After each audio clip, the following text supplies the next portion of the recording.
کے علاوہ ان کو چارہ نہیں ہے. عیسیٰ علیہ السلام تشریف لائیں گے, حضور پاک صلی اللہ علیہ وسلم کی اتباع کریں گے, حضور والے طریقے پر ہی حکم دیں گے, حضور والے طریقے پر ہی عمل کریں گے, بھلے سے نبی باقی رہیں گے. عجیب بات ہے. ظاہر ہے کہ عیسیٰ علیہ السلام بعد میں نبی بن کے تو نہیں آ رہے نا, وہ تو پہلے نبی آ چکے ہیں. اور نبوت ایسا ہوتا ہے جو کینسل نہیں ہوتا. نبی کینسل نہیں ہوتا, نبوت کینسل نہیں ہوا کرتی. جب عیسیٰ علیہ السلام اتریں گے تو نبی رہیں گے, نبی ہوں گے وہ, مگر وہ پہلے کے نبی ہیں.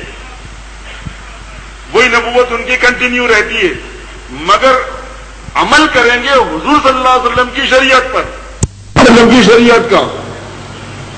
بلکہ صاحب در مختار نے تو یہاں تک لکھا ہے, صاحب در مختار جو ہے فقہ حنفی کی ایک بہت بڑی کتاب ہے, انہوں نے اپنے مکشوفات میں یہاں تک لکھا ہے کہ وہ فتویٰ بھی دیں گے فقہ حنفی کے موافق.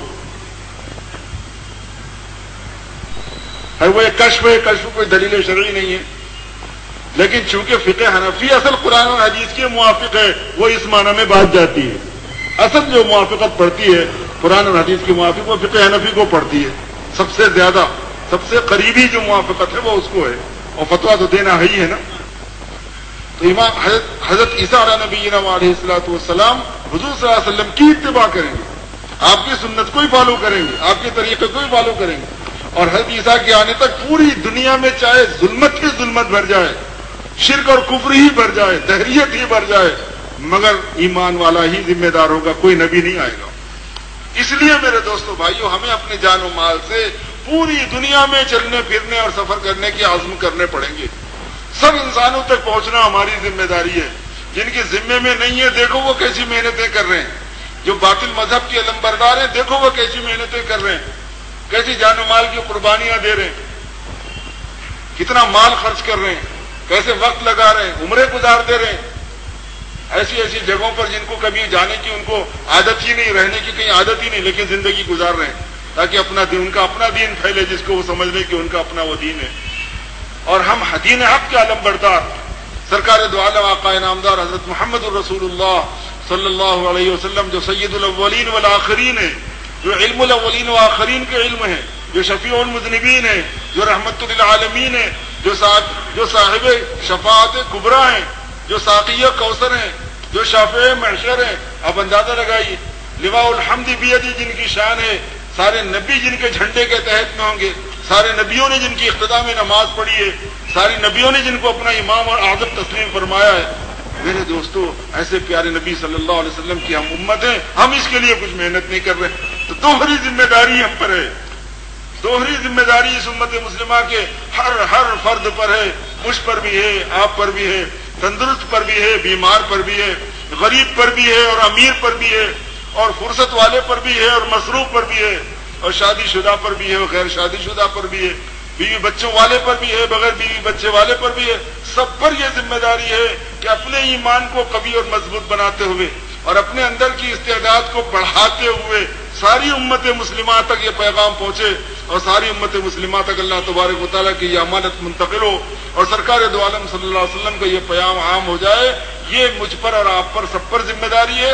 رمضان المبارک کے اس مبارک مہینے میں جتنے زیادہ عزائم کیے جائیں گے, جتنی بلندی کے حوصلے, جتنے بلند حوصلوں کا مظاہرہ کیا جائے گا, حق تعالی شانہ کی طرف سے فیصلے بھی ویسے ہوں گے. میرے دوست, ہماری ذاتوں کے فیصلے ہوں گے, ہماری اولادوں کے فیصلے ہوں گے, ہماری قسمتوں کے فیصلے ہوں گے.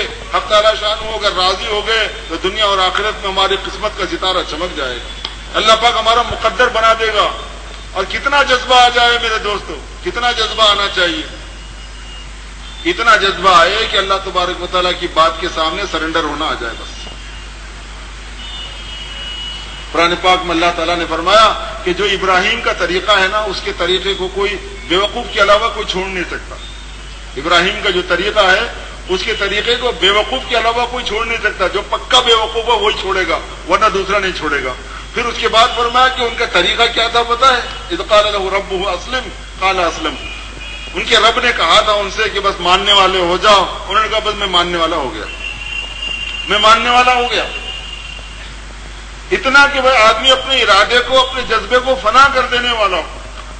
ارادہ رکھتے ہوئے کوئی ارادہ نہیں, جذبات رکھتے ہوئے کوئی جذبات نہیں, خواہشات رکھتے ہوئے، کوئی اپنی خواہش نہیں. اللہ نے فرمایا وطن چھوڑ دو. ابراہیم کو کہا ٹھیک ہے میں جا رہا ہوں. ابراہیم سے کہا کہ اپنی بیوی چھوڑ کے جاؤ، کہنے لگے ٹھیک ہے چھوڑ کے جا رہا ہوں. چھوٹے بچے کو بھی چھوڑ کے جاؤ، کہنے لگے ٹھیک ہے چھوٹے بچے کو بھی چھوڑ کے جا رہا ہوں. وہاں کچھ تھا ہی نہیں. عجیب بات. ان سے کہا کہ تم کو آگ میں ڈال دیں گے یہ لوگ، کہنے لگے ٹھیک ہے ڈال دیں مجھے. اذ قال له ربه اسلم. اللہ تعالیٰ نے آزمایا ابراہیم کو. ابراہیم نے پوری آزمائش میں اپنے آپ کو اتارا. وَإِذِ ابْتَلَىٰ إِبْرَاهِيمَ رَبُّهُ بِكَلِمَاتٍ فَأَتَمَّهُنَّ. اللہ نے مکمل کر دیا ان کو. یہ سب قرآن پاک میں اللہ نے بتایا کہ مزاج کیا چاہیے، ایمان کتنی قوت والا چاہیے. مجھے اور آپ کو میرے دوستو اتنی قوت والا ایمان چاہیے کہ سرنڈر ہو جانا، سبمٹ ہو جانا آ جائے. کس میں؟ جان میں اور مال میں، عقیدوں میں اور عبادات میں، معاملات میں اور معاشرت میں، اخلاق میں اور تہذیب اور کلچر میں، تمدن میں، سب چیزوں میں، خوشیوں میں اور غمیوں میں، دوستیوں میں اور دشمنیوں میں. دوستی میں بھی ہم آزاد نہیں ہیں کہ جسے چاہے کر لیا. دشمنی میں بھی آزاد نہیں ہے کہ کسی سے دشمنی نہیں یا ہر ایک سے دشمنی جی نہیں. کسی سے کرنا بھی پڑتا ہے، کسی سے نہیں کرنا پڑتا ہے. دوستی کسی سے کرنا پڑتا ہے، کسی سے نہیں کرنا پڑتا ہے. خوشی منانے کا ایک طریقہ ہے، غم منانے کا ایک طریقہ ہے. بس سبمٹ ہو جانا ہے، اتنا جذبہ ہے. میں بتاؤں میرے دوستوں ہمارے اندر کیا، ہم تو نفس پرست ہیں. ہم تو ہر چیز میں اپنی خواہش دیکھتے رہتے ہیں، اپنی چاہت، اپنی خواہش، اپنا جذبہ. ہمارے بچے سب یہ آج کل خواہش کے بندے ہیں. دیکھو عید آ رہی سامنے، گھروں کے اندر جو مشورے ہوتے رہتے ہیں کیسی خواہش ہوتی. بچوں کو دیکھو کپڑوں میں اپنی خواہش، جوڑوں میں اپنی خواہش، جوتوں میں اپنی خواہش، چپلوں میں اپنی خواہش، چھوٹی چھوٹی بچیاں چوڑیوں میں اپنی خواہش. خواہشات کا تو یہ دلدل ہے یہاں پہ اس وقت. کیا مردوں کا اور کیا عورتوں کا. عورتوں کو پوچھے بھائی یہ پہن لو، نہیں یہ نہیں یہ ہونا ہے، یہ چل رہا ہے آج کل. مردوں کو بولے یہ پہن لو، نہیں یہ نہیں یہ پہننا ہے، یہ چل رہا ہے آج کل. پتہ نہیں کیا چل رہا ہے آج کل، کیا چلتا ہے آج کل. خواہشات کا مسئلہ ہے. تو یہ ترجمانی ہے اس بات کی کہ ہمارے اوپر اللہ کی مرضی غالب ہے یا اپنی مرضی غالب ہے. اور اللہ کی مرضی جب غالب ہوگی وہ ایمان کی قوت کی بنیاد پر غالب ہوگی. وہ جیسے حضرات صحابہ رضی اللہ تعالیٰ عنہم اجمعین کی پاکیزہ زندگیاں ہیں، اولیاء اللہ، علماء ربانی، علماء حقانی کی پاکیزہ زندگیاں ہیں، وہ غالب ہو. ان کے جذبات کا اس اندازہ ہوتا ہے کہ وہ کیسے ان کے جذبات تھے، کیسا ان کا مزاج تھا، کیسی ان کی چاہتیں تھی. اس کے لیے میرے دوستو بھائیو یوں کہا جاتا ہے کہ دور اور دیر کے لیے جب ہم اللہ کے راستے میں جایا کریں گے اور جاتے رہیں گے، جائیں گے اور جاتے رہیں گے، قربانی دیتے رہیں گے، نیک ماحول میں اپنے آپ کو رکھتے رہیں گے، برے ماحول سے اپنے کو بچاتے رہیں گے. ایک مرتبہ اپنے کپڑے دھو کے پہن لیے تب وہ ہمیشہ دھلے ہوئے ہی رہتے کیا بھائی، میلے ہو جاتے. یہی حال اپنا بھی ہے، جا کے آتے ہیں پھر جیسے کہ ویسے ہو جاتے. کنجال میں پتھر مارے تو جو حساب ہے وہی ہمارا حساب ہے. کنجال میں پتھر مارتے سوراخ پڑ کے آیا ایسا کھل جاتا، پھر دیکھتے دیکھتے دیکھتے دیکھتے ایک دم مل جاتا. ہو گیا. ہمارا اپنا حساب ہے کہ جماعت میں جا کے بھی آئے، 1 مہینہ 2 مہینے 3 مہینے گزرے نہیں گزرے، جیسے کہ ویسے پھر ہو گئے. اب دنیا کے پاس یہ مشہور ہیں کہ تبلیغ والے، دنیا کے پاس یہ مشہور ہیں کہ بڑے دیندار. نہ معاملات ہمارے صحیح، نہ اخلاق ہمارے صحیح، نہ معاشرت ہماری صحیح، نہ تہذیب ہماری صحیح، نہ خوشی اور غم ہماری صحیح، نہ شادی بیاہ ہماری صحیح. کوئی رخ باقی نہیں رہتا. تو تسلسل کے ساتھ کرنا پڑتا ہے اور ایک ماحول میں رہنا ہوتا ہے. آدمی کو ایک ماحول چاہیے اور ایک تسلسل چاہیے. مسلسل لگے رہیں گے، ماحول میں رہیں گے، اپنے بچوں کو ماحول میں رکھیں گے تو پھر میرے دوستو ہم سب کو دین پر چلنا آسان ہوگا. اور دین میں اللہ نے کامیابی رکھی ہے. جو پہلا اعلان ہے وہی آخری اعلان ہے، وہی پوری تقریر اصل دیکھا جائے. وہ ہر تقریر کا عنوان بھی وہی ہے، ہر بات کا جو عنوان ہوتا ہے وہ یہ ہے کہ یہ سمجھ میں آ جائے. اللہ پاک میری سمجھ میں بھی ڈال دے، اب سب کی سمجھ میں بھی آ جائے، پوری امت مسلمہ کی سمجھ میں آ جائے کہ دین ہم ہے، اس کے بغیر چارہ نہیں ہے. اور دین زندگیوں میں آنے کے لیے محنت چاہیے. اور اس محنت کے لیے ہمارے بزرگوں نے جو سرپرستی فرمائی ہے اور جو ترتیب ہمارے سامنے لائی ہے وہ سب سے زیادہ ہمارے لیے فائدہ مند، سب سے زیادہ ہمارے لیے آسان اور سب سے زیادہ ہمارے لیے اویلیبل، میسر ہے، ملنے والی چیز ہے. کوئی چیز آپ کے پاس بہت مفید ہے لیکن دکانوں پہ مل ہی نہیں رہی، کیا کرو گے؟ کوئی چیز ملتی ہے لیکن بہت قیمتی ہے، کیسے خریدو گے؟ کوئی چیز قیمتی بھی ہے، ملتی بھی ہے لیکن فائدہ کچھ نہیں ہو رہا اس کا، آخر تو کیا کرنا ہے لے کے اس کو؟ آئی بات سمجھ میں؟ تو اویلیبل بھی ہے یہ اور نفع بخش بھی ہے یہ اور آسان بھی ہے. اللہ پاک نے امت مسلمہ پہ کرم فرما دیا اور پوری دنیا کے مسلمانوں پہ کرم فرمایا ہوا ہے. یہ نہیں ہے کہ خالص ایسے ہندوستان کی تہذیب کے سیدے سادے جو لوگ ہیں اردو بولنے ان کے واسطے نہیں, عربوں کے واسطے ایسا نہیں, انگلش بولنے والوں کے واسطے ایسا نہیں, تھائی بولنے والوں کے واسطے ایسا نہیں, انڈونیشین بولنے والوں کے لیے سیدھے سادے شریف سے چھوٹے چھوٹے رہتے ان کے لیے ایسا نہیں ہے, کالوں کے لیے گوروں کے لیے, ساری دنیا کی انسانیت کے لیے سب کے لیے اللہ تبارک و تعالیٰ نے ایک عجیب شکل, ایک عجیب اپنے فضل کی, اپنے رحمت کی ایک صورت ظاہر فرما دی ہے کہ تم اللہ کے راستے میں نکلو, اللہ کے اور دین کے ماحول میں رہو, 40 دن 4 مہینے کے واسطے وہاں دین کی محنت کرو, اپنا مال لگاؤ, اپنا وقت لگاؤ, دین سیکھو اور لوگوں میں دین کی بات چلاؤ. خود دیکھو پھر اللہ تبارک و تعالیٰ تمہارے ایمانوں کو کیسے ڈیولپ فرماتا ہے, ایمانوں میں کیسے ترقی ہوتی ہے, اس میں انوارات آتے ہیں, اس میں کیفیات پیدا ہوتی ہے, اس میں انشراح آتا ہے.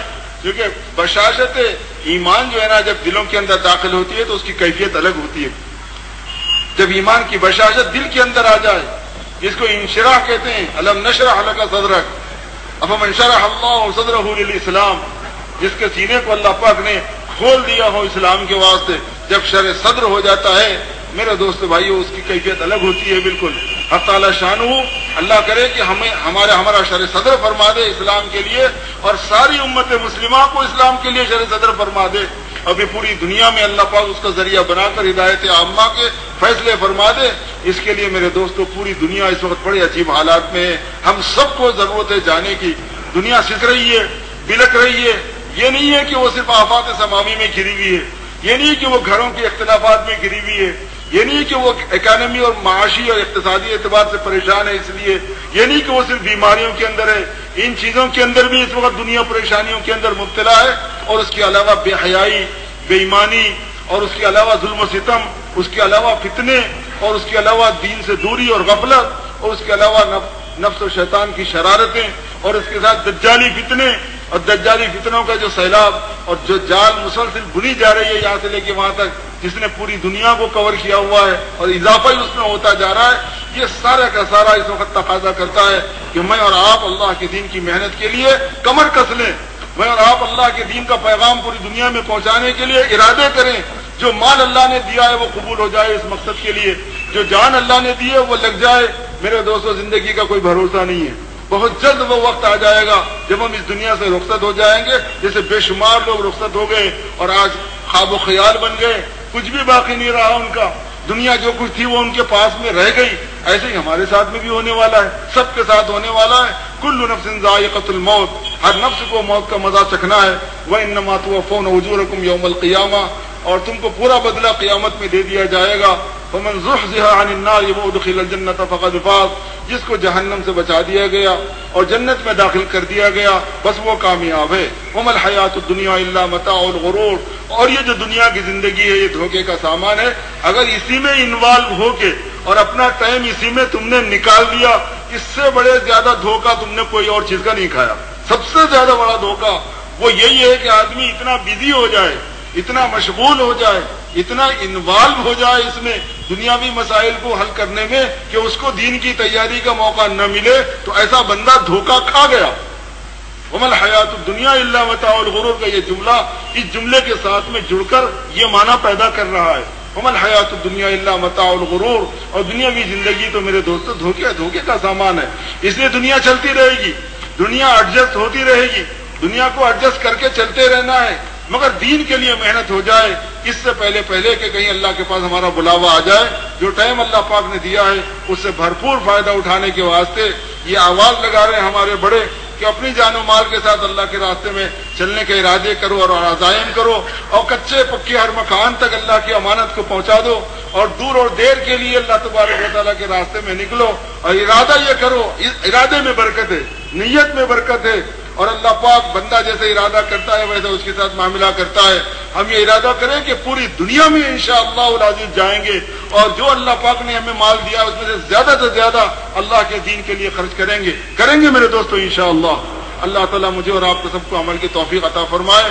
ارادے کرو اور اظہار کرو. اللہ جزائے خیر.